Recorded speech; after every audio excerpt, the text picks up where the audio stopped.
Je voudrais passer maintenant à un deuxième aspect de mon intervention qui porte plutôt sur les effets sociaux de ces usages du droit dans le cadre des transformations de l'action publique et notamment des politiques sociales. Alors, je le disais tout à l'heure, ce que j'ai pu dégager à travers l'analyse de la mise en œuvre du DALO, mais aussi à travers l'analyse des transformations des politiques de contrôle et de lutte contre la fraude aux prestations sociales, c'est certains effets pervers, on peut le dire comme ça,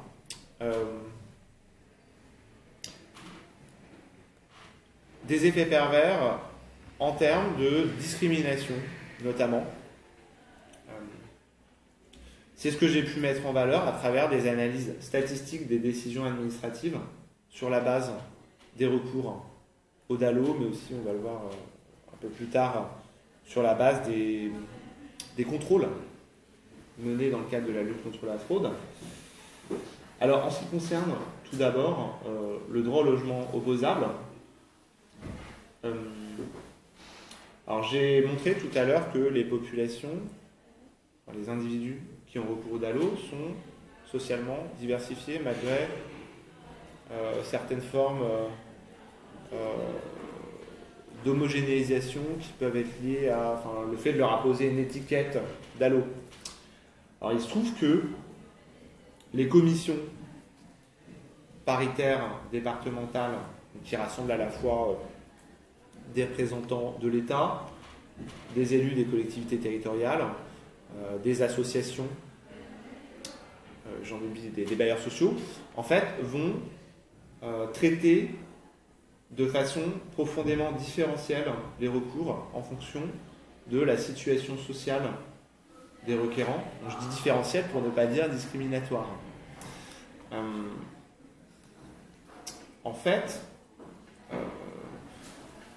donc j'ai mené des analyses statistiques assez classiques, ce qu'on appelle des régressions logistiques. En fait, le but c'était d'isoler le poids des facteurs explicatifs de la décision de valider ou non le recours au DALO des requérants. Et donc je me suis basé sur des échantillons de dossiers d'instruction que j'avais pu constituer. En fait, c'est une démarche qui est un petit peu miroir par rapport à celle que j'ai présentée tout à l'heure, de mise en valeur de typologie de ménage. Là, cette fois-ci, il s'agissait d'isoler en fait le poids des différentes variables, plutôt que de montrer des configurations de variables. Donc là, c'est une technique statistique qui finalement, avec les mêmes données, permet de montrer que par exemple, l'âge est un facteur particulièrement discriminant du traitement du recours au DALO. Les individus de moins de 25 ans ou de plus de 60 ans, par exemple, ont 2 fois moins de chances, toutes choses égales par ailleurs, de valider leur recours au DALO que les autres. Alors, c'est des raisons qu'on peut interpréter quand on s'intéresse aux modalités de traitement concrètes quotidiennes du recours, ou en observant par exemple des commissions, j'ai pu me rendre compte qu'il s'agissait de ne pas installer dans l'assistance les plus jeunes des requérants, et que par ailleurs les personnes les plus âgées étaient souvent considérées comme insuffisamment autonomes pour accéder ou se maintenir dans le logement social. Alors, deuxième facteur, la composition familiale. Il se trouve que les couples avec des enfants sont largement favorisés par rapport aux autres ménages. En fait, la famille est valorisée.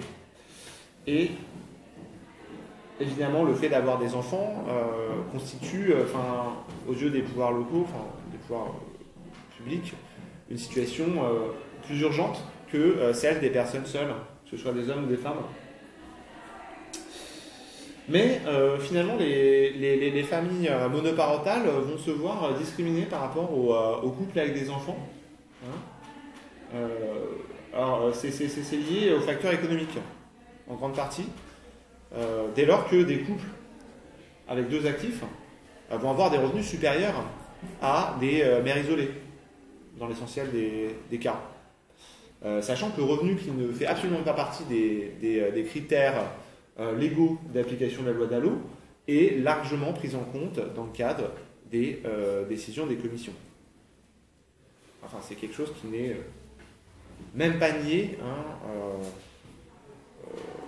dans le cadre du discours des élus ou des représentants de l'État. Un peu plus du côté des associations, on va dire. Sachant qu'il y a des rapports de force dans le cadre de ces commissions sur les critères à faire prévaloir. Alors, concernant les critères légaux, alors il y en a quand même, il y a quand même un critère légal qui a du poids, c'est celui du type d'habitat.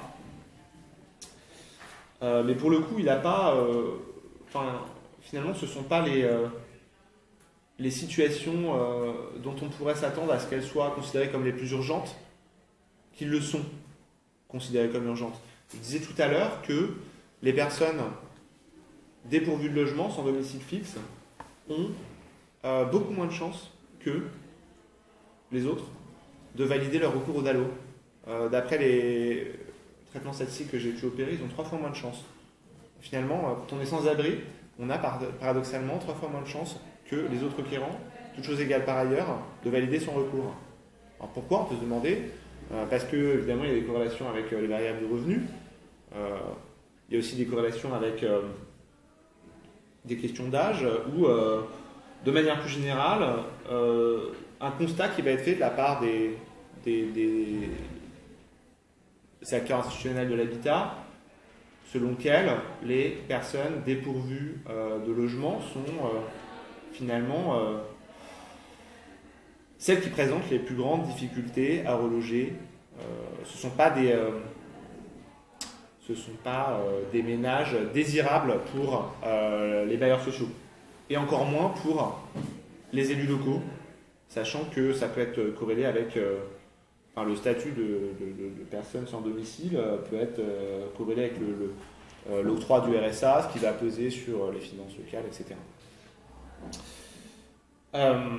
Dernier facteur dont je voulais parler, pour le coup, ça c'est quelque chose que j'ai pu montrer qui n'apparaît pas dans les différents rapports qui ont pu être menés dans le cadre de l'évaluation du DALO, c'est ce qui concerne l'accompagnement social et juridique des ménages auxquels j'ai pu moi-même contribuer. Alors il se trouve que des requérants qui vont bénéficier du suivi d'une association vont avoir logiquement, vont multiplier leurs chances de valider leur recours par rapport à des personnes qui sont uniquement suivies par un travailleur social, et plus encore par rapport à des personnes qui ne bénéficient ni d'un suivi social ni d'un accompagnement juridique. Alors, une autre forme de traitement statistique que j'ai pu mener dans le cadre de l'analyse de la mise en œuvre du DALO, elle porte sur ce qui se passe au tribunal administratif. Donc vous savez sans doute que dans le cadre de la mise en œuvre du DALO, l'État est régulièrement condamné à travers son représentant, le préfet. Donc l'État verse des astreintes correspondantes à la durée pendant laquelle les personnes désignées comme prioritaires ne font pas l'objet d'un relogement. Donc c'est le montant de ces astreintes, il s'accumule depuis des années. Il se trouve que dans un certain, c'est pas le moindre des paradoxes de la mise en œuvre de cette loi. Désormais, le montant qui s'accumule en fait est reversé dans le cadre d'un fonds d'accompagnement vers le logement des personnes en difficulté. Donc c'est un petit peu comme serpent qui se mord la queue. Finalement, on a affaire à un fonds qui finance l'accompagnement social et juridique des demandeurs de logement, et au fur et à mesure, qui finalement va favoriser l'accumulation des condamnations de l'État, puis ensuite voilà, contribue à l'accumulation d'argent sur ce fonds. Bref. Toujours est-il que là encore, en fait, on a des facteurs discriminants des jugements du tribunal administratif. Alors pour le coup, j'avais constitué un échantillon sur la base de recours au tribunal administratif de Paris. J'avais pu récupérer 2500 jugements scannés que j'avais dû coder moi-même. Alors j'étais un peu fatigué à cette époque, je me suis arrêté à 400. Pourquoi est-ce que je me suis arrêté à 400? Parce qu'en fait, je me suis aussi rendu compte que au bout d'un certain moment, que le barème d'application dont m'avait parlé la vice-présidente du tribunal administratif de Paris était finalement largement appliqué par les juges. Ce que je cherchais à vérifier, donc je l'ai assez rapidement vérifié. C'est pour ça que je n'ai pas essayé de constituer un échantillon plus conséquent. Alors, les facteurs qui pèsent dans la condamnation de l'État, ce sont tout d'abord un facteur lié à la situation en matière de logement. Donc les personnes hébergées en structure d'hébergement ont plus de chances de faire condamner l'État que les autres. Plus encore, ceux qui sont logés à l'hôtel, dans le sens où les juges considèrent qu'il s'agit vraiment d'une gabegie. Voilà. C'est d'autant plus urgent que ces nuits d'hôtel coûtent cher, de reloger les personnes concernées. Voilà. Alors ensuite, un facteur qui est particulièrement discriminant, c'est non pas tant le fait d'être représenté par un avocat, souvent obtenu grâce à l'aide juridictionnelle, dans le cadre de l'aide juridictionnelle sollicitée par des associations. C'est non pas tant ça qui pèse que le fait d'être présent à l'audience, dans le sens où les requérants peuvent présenter des observations. Ça permet au juge finalement, même si tout se passe très rapidement, ça permet au juge d'apprécier lui-même de façon un peu plus concrète, en présence des requérants, leur situation. Ça compte beaucoup pour les juges administratifs. Un élément du barème qui figure dans le barème des tribunaux administratifs, c'est la composition familiale qui pèse énormément. En gros, le montant de l'astreinte va augmenter en fonction du nombre d'enfants du ménage. Alors, enfin, un facteur, j'aurais peut-être dû en parler avant, mais il se trouve qu'en 2009, donc c'est-à-dire peu après le début de la mise en œuvre de la loi, il y a eu un changement profond dû à une intervention du législateur, ou la législatrice en l'occurrence, donc Christine Boutin, qui était ministre du Logement, qui, dans un certain paradoxe, avait largement contribué à porter le DALO. C'était un de ses principaux combats politiques, c'est ce qui, en grande partie, lui avait permis d'accéder au poste de ministre du Logement de Nicolas Sarkozy. Alors il se trouve que dans le cadre de la loi Moll, de mobilisation pour la lutte contre l'exclusion par le logement, excusez-moi si je me trompe, dans le cadre de cette loi, en fait, le montant de l'astreinte a été divisé par 10 de façon automatique. Alors, sachant qu'au départ, on avait des astreintes qui étaient prononcées par le juge qui pouvaient aller jusqu'à 500 € par jour. En fait, le montant de l'astreinte a été limité à l'équivalent du montant mensuel du loyer d'un logement adapté. Donc finalement, il a été divisé par 10. Voilà. Voilà pour, en fait, des effets discriminatoires dans le cadre d'un processus de rationalisation des politiques du logement des personnes défavorisées par le recours à la justice. Alors je voudrais parler maintenant d'effets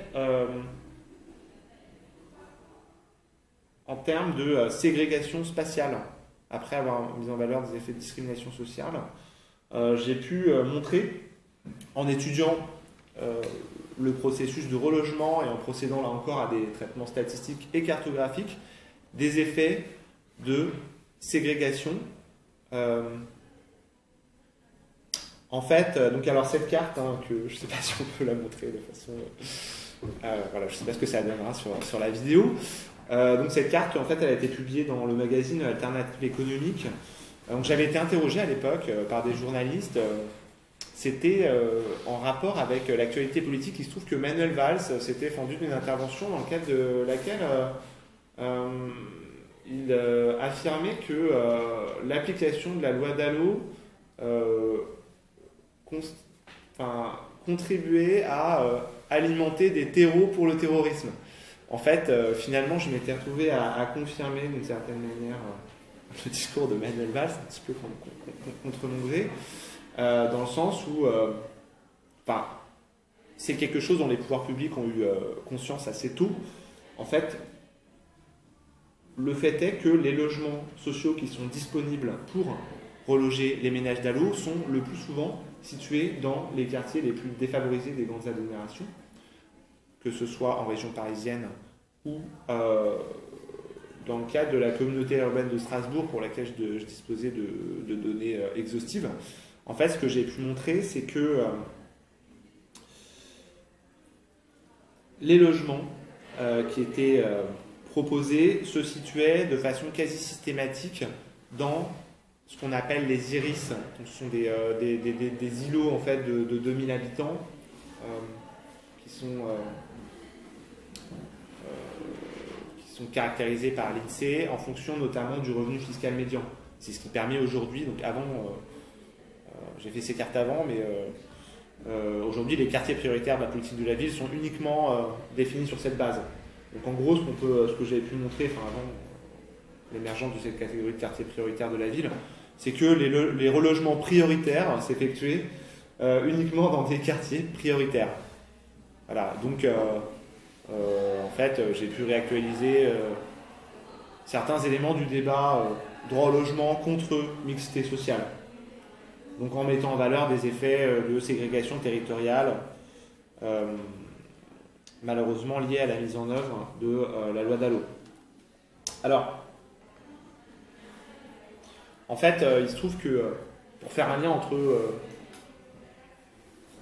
enfin plutôt pour montrer comment est-ce que ces effets en fait, pervers peuvent être ressentis par les requérants eux-mêmes, y compris par ceux qui vont bénéficier de l'application de la loi Dallot. En fait, j'ai aussi pris en compte l'acceptation ou le refus des logements par les ménages. En fait, là encore, dans un certain paradoxe, on va avoir affaire à des... j'ai pu constater que certains ménages qui étaient dépourvus de logements, qui étaient en structure d'hébergement depuis des années, en fait, allaient refuser certains logements qui étaient situés dans les quartiers les plus pauvres. Donc certains ménages vont se retrouver déçus de l'application de la loi, dans le sens où certains d'entre eux attendaient depuis... et surtout d'autant plus déçus finalement qu'ils attendaient depuis longtemps un logement. Et le fait d'être orienté vers des quartiers particulièrement paupérisés, qui vont souffrir de mauvaise réputation, d'effets de mauvaise réputation qui sont ressentis de façon particulièrement prégnante chez les populations, chez certaines populations défavorisées. Donc en fait, ce que j'avais pu mettre en valeur, c'est différents types d'attitudes face aux effets en bout de chaîne de l'application de la loi Dallot, en montrant que certains requérants vont se révéler particulièrement satisfaits de l'application de la loi, et ce sont principalement ceux qui sont relogés dans des quartiers moins défavorisés. Alors qu'à l'inverse, ceux qui vont se retrouver relogés ou à qui on va proposer des logements dans les quartiers les plus défavorisés vont se retrouver déçus, et pour un pourcentage assez important d'entre eux, au-dessus de 20% au niveau national, un petit peu moins en région parisienne, plus en province. À Strasbourg, on atteint quasiment les 30% de refus des offres. À Paris, on est à 18%. Ça, c'est les données de 2014. Donc, je voulais poursuivre cette présentation des effets pervers de l'application du droit, ou plutôt des effets pervers des politiques de rationalisation par le recours à la justice, des politiques de judiciarisation de l'action publique, à travers un résultat que j'ai pu dégager dans le cadre de l'enquête sur la lutte contre la fraude aux prestations sociales. Alors un résultat qui a été pour le coup fortement mis en avant par le défenseur des droits, En fait, alors ce que j'ai pu montrer en retraitant les données statistiques du service statistique de la Caisse nationale des allocations familiales, en collaborant avec ces services, c'est que dans le cadre du data mining, à savoir une nouvelle procédure d'identification des risques de fraude menée sur la base d'analyses statistiques par la CNAF, en fait, les individus les plus vulnérables, finalement les plus dépendants des prestations sociales, vont se retrouver à la fois surcontrôlés et sursanctionnés.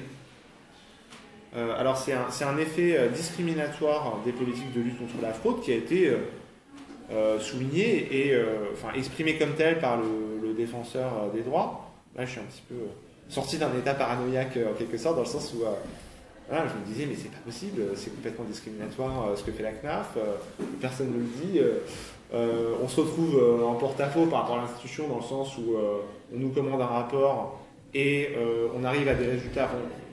C'est filmé, tant pis. Enfin, on s'est quand même fait censurer un article dans l'information sociale, donc qui pour le coup va apparaître dans une autre revue. Finalement, le défenseur des droits a repris ce résultat, ce qui m'a rassuré. Ça m'a rassuré, en tout cas, dans ma position de chercheur. Hein. Voilà. Alors, pour être un peu plus précis, en fait, sur ce procédé d'identification des risques, en fait, le data mining, donc, c'est une technique statistique, ça veut dire fouille des données, d'exploration des données, qui va permettre de modéliser les risques de fraude, ou en tout cas d'indu, de versement indu de prestations sociales et familiales, principalement le RSA et les APL, en liant ça aux caractéristiques sociodémographiques des ménages concernés. Alors, il se trouve que tous les allocataires des prestations sociales et familiales, y compris les ménages les plus favorisés maintenant, donc qui bénéficient des allocations familiales, se voient attribuer un score de risque. Donc si vous avez des enfants, vous avez un score. Vous êtes scoré par l'institution. Et il se trouve que désormais, près de 70% des contrôles vont être effectués sur la base de l'établissement d'un score en fonction de ces modèles d'identification des risques. Et ce que j'ai pu montrer, notamment à travers l'analyse des données sur les contrôles sur place qui sont menés par la CNAF, auxquels j'ai pu assister moi-même en suivant dans les quartiers les plus défavorisés du 93 des contrôleurs dans le cadre de visites à domicile. Alors ce qui ressort tout particulièrement, qui est en rouge hein, sur ce tableau hein, qui va sortir tout de même dans la revue politique sociale et familiale et dont le défenseur des droits a repris certaines données, c'est que donc, ce sont les familles monoparentales qui sont surexposées au contrôle. En fait, ce que j'ai pu mettre en valeur, c'est un écart de pourcentage de ménages contrôlés entre ce qu'ils représentent dans l'ensemble de la population et ce qu'ils représentent parmi la population des ménages faisant l'objet d'un contrôle. Alors, en ce qui concerne les familles monoparentales, on a un écart de point de pourcentage de 29,2, ce qui est quand même très conséquent. Et il se trouve que depuis le milieu des années 2000, cet écart augmente tous les ans.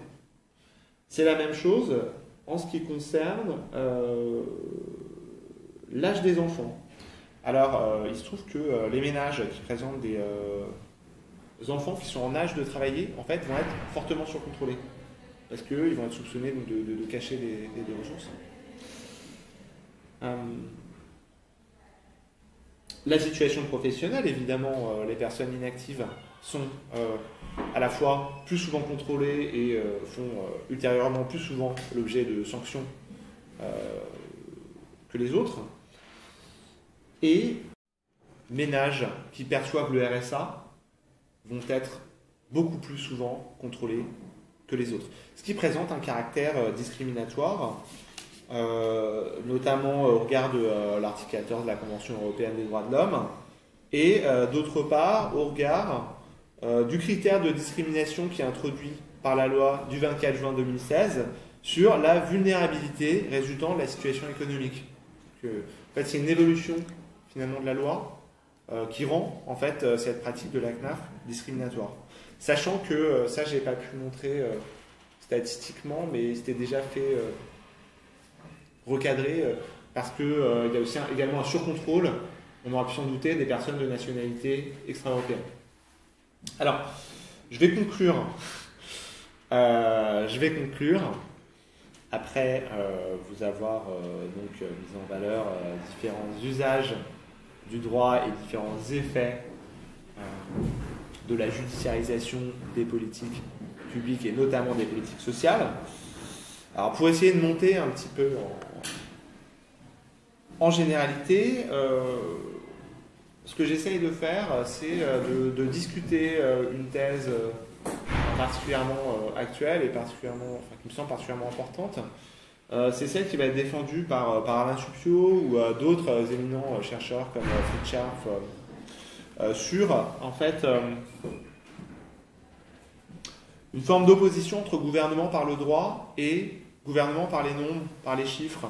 Donc Alain Suppiot parle, pour penser à la fois avec et contre Alain Suppiot, je ne suis pas totalement d'accord avec l'idée de l'avènement d'une gouvernance par les nombres qui viendrait se substituer à une forme de gouvernement par le droit, dans la mesure où ce qu'on peut observer empiriquement à travers des processus de judiciarisation de l'action publique, c'est plutôt une forme de combinaison du gouvernement par le droit et du gouvernement par les nombres.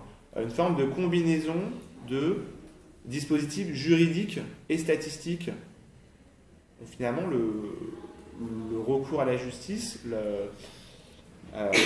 l'application du droit va être alimenté par des usages, des statistiques.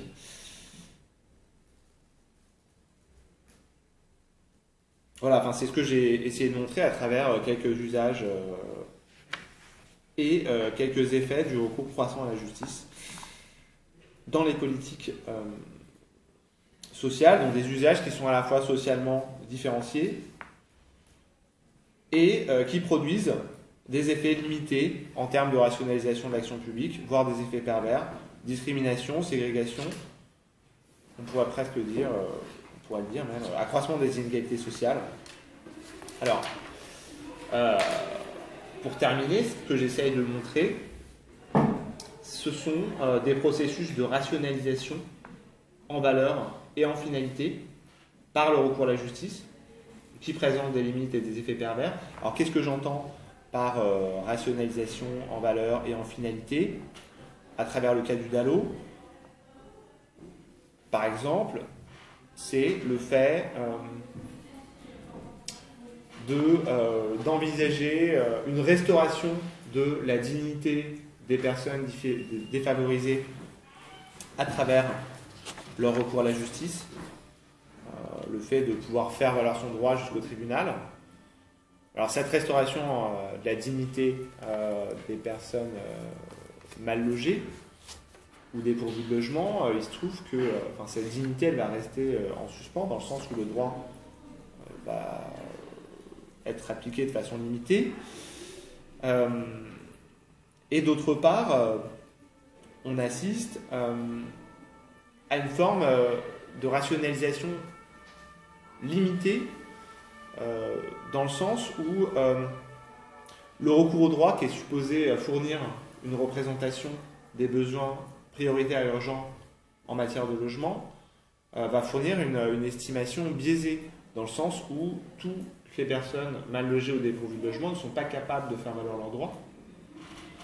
Une estimation plutôt à la baisse, ce qui, d'une certaine manière, peut légitimer la baisse des dépenses publiques. Bon, c'est la même chose en ce qui concerne la lutte contre la fraude aux prestations sociales et familiales. On va avoir affaire à un processus de rationalisation en valeur, dans le sens où la lutte contre la fraude des assistés, des mauvais pauvres, constitue un impératif moral. Dans le même temps, cette judiciarisation des politiques sociales armée par les statistiques va produire certains effets discriminatoires. C'est le prix à payer finalement d'une forme de limitation des dépenses publiques qui est là aussi prônée à des fins de sauvegarde du système de protection sociale. Voilà, donc pour finir juste sur une note un tout petit peu plus optimiste, à travers l'enquête sur les droits de l'homme et les collectivités territoriales, j'ai pu constater qu'une mobilisation croissante des droits de l'homme pouvait permettre de lutter plus efficacement contre certaines formes de discrimination, de favoriser également la protection de l'environnement. Toujours est-il que ces mobilisations restent très fortement contrastées et s'inscrivent dans des contextes territoriaux inégaux et restent liés à des pesanteurs sociales. Voilà, c'était mon dernier mot. Merci.